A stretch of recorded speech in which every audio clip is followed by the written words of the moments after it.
Uma vez eu não fui promovido porque queimaram meu filme. E por isso que eu criei a diplomacia corporativa. Ela é uma estratégia de comunicação que, se você não domina, você vai precisar aprender. É sobre isso que eu vou falar agora. Se esse conteúdo te agregar algo diferente na sua vida, se inscreve no canal e ativa as notificações. Caso contrário, é melhor você consumir um conteúdo que realmente faça sentido para você.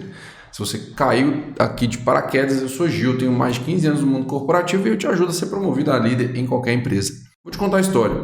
Eu estava buscando ser promovido, olhando vagas ali dentro da empresa que eu trabalhava, e eu tinha me aplicado para uma vaga, já tinha sido entrevistado por 2 pessoas e já estava praticamente certa a minha contratação, inclusive pelo diretor da área na época. Mas por algum motivo as pessoas sumiram. Meus resultados eram excelentes, eu era visto como um potencial na empresa, só que havia um porém ali que eu fui descobrir depois. As pessoas da alta liderança, elas disseram que eu não era um bom candidato, que eu precisava amadurecer mais e que não era uma boa ideia me colocarem naquela posição. Isso para mim foi um balde de água fria, né? E eu tomei um gelo do pessoal dentro da própria empresa que eu trabalhava, dos líderes ali, donos da vaga. E ninguém me disse nada, ninguém me procurou, ninguém me deu um feedback para eu poder melhorar, para eu poder saber o que estava errado. Nada, simplesmente sumiram e eu fiquei sem saber se eu tinha passado ou não. Claro que eu já tinha presumido que eu não tinha passado, mas eu queria saber por quê. E aí eu fui perguntar, fui trocar uma ideia e tudo mais. E me disseram que eles precisavam de uma pessoa mais sênior para aquela vaga. Isso era parcialmente verdade, mas tinha o dedo de outros líderes dizendo que era melhor eu continuar na posição que eu estava naquele momento. Eu não sabia que tinham falado mal de mim, mas, enfim, foi isso que aconteceu. Depois eu fui tentar entender os motivos por trás disso.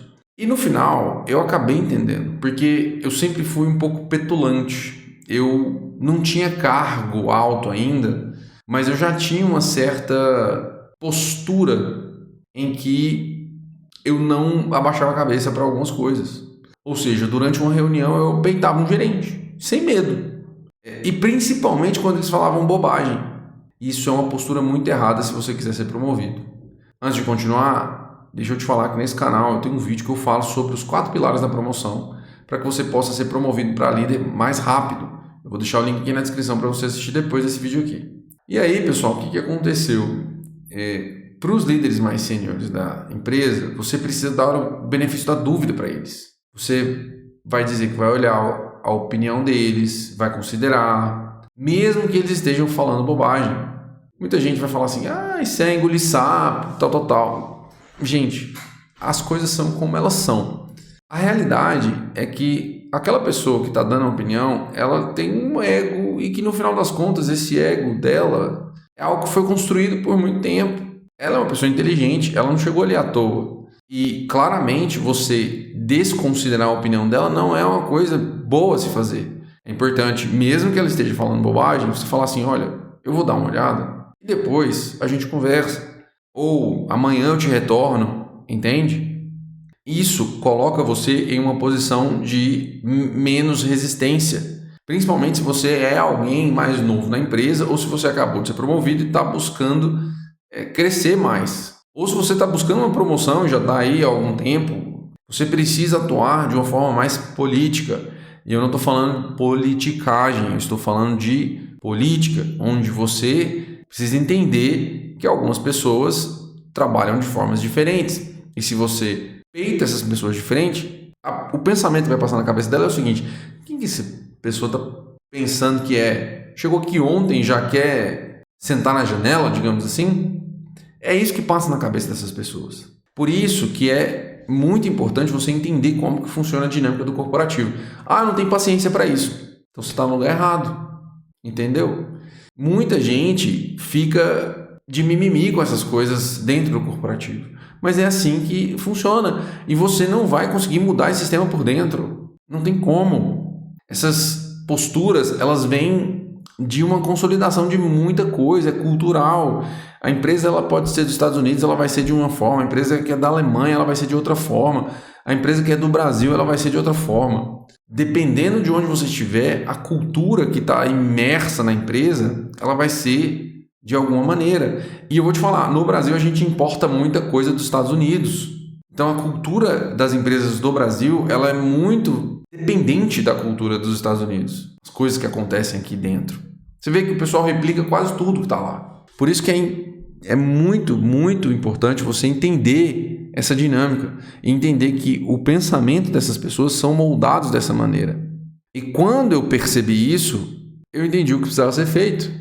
Além da comunicação que você precisa ajustar ao público que você está fazendo, você precisa moldar o seu pensamento para considerar essas opiniões diferentes de pessoas mais sêniores, mesmo que seja uma opinião burra.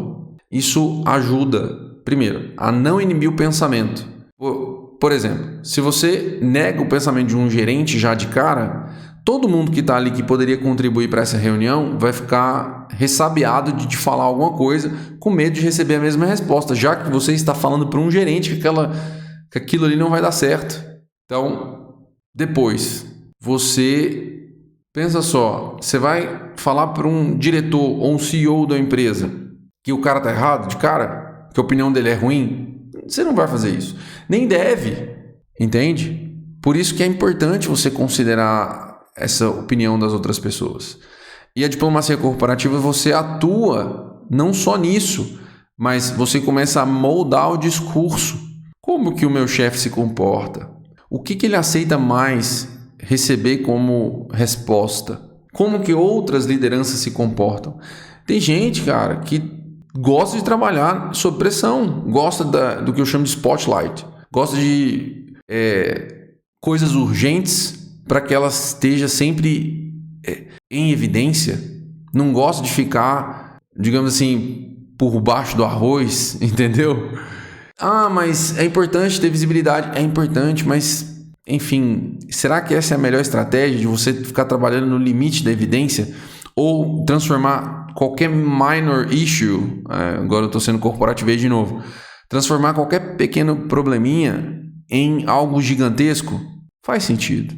Outro caso, por exemplo, uma vez eu estava conversando numa reunião e o CEO da empresa estava lá, na época uma empresa um pouco pequena, né, uma startup, e eu peitei o CEO na cara de todo mundo ali e tal. Nem sei se, enfim, as pessoas perceberam, né, porque tinha muita gente da empresa na hora. Mas um diretor percebeu, né, que trabalhava comigo na época. Ele me chamou no offline e falou assim, cara, não faz isso na frente de todo mundo não. Chama o CEO, troca uma ideia com ele, porque você pode desmotivar o time quando você fala isso. Porque se você está falando assim com o CEO, imagina as outras pessoas que estão ali. E realmente o CEO é o topo da hierarquia. Se a opinião do CEO ela é uma das principais, se eu já chego dando uma voadora de 2 pés na opinião do CEO, o que sobra pro resto? Entendeu? O CEO, outra coisa, ele também não pode ser um dos primeiros a falar, né? Isso aí é uma coisa que é importante você. Se você é o cara mais inteligente na sala ou a mulher mais inteligente na sala, é importante você não ser a primeira a falar. Isso é uma mudança de pensamento, porque eu sempre tive o pensamento de ser sempre o primeiro. Só que, quando você percebe que ou você é o mais sênior na sala, ou o mais inteligente mesmo, e aqui sem falsa modéstia, você vai olhar e vai entender, pô, eu acho que eu sou o mais inteligente na sala. E isso é fácil de identificar, porque nem sempre o mais sênior é o mais inteligente, só que, enfim, é bom você perceber isso. Deixa as outras pessoas falarem, porque se você fala e as pessoas se consideram como a mais inteligente na sala, você vai inibir a opinião de todo mundo. Então, é importantíssimo você ter essa percepção. Isso é a diplomacia corporativa. Você ser um diplomata.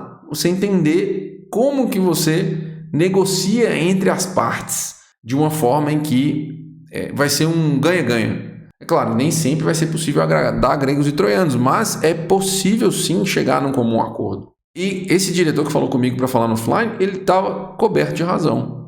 Por isso, gente, entenda, analise a sua comunicação, o que você pode melhorar. Dê o benefício da dúvida para a liderança.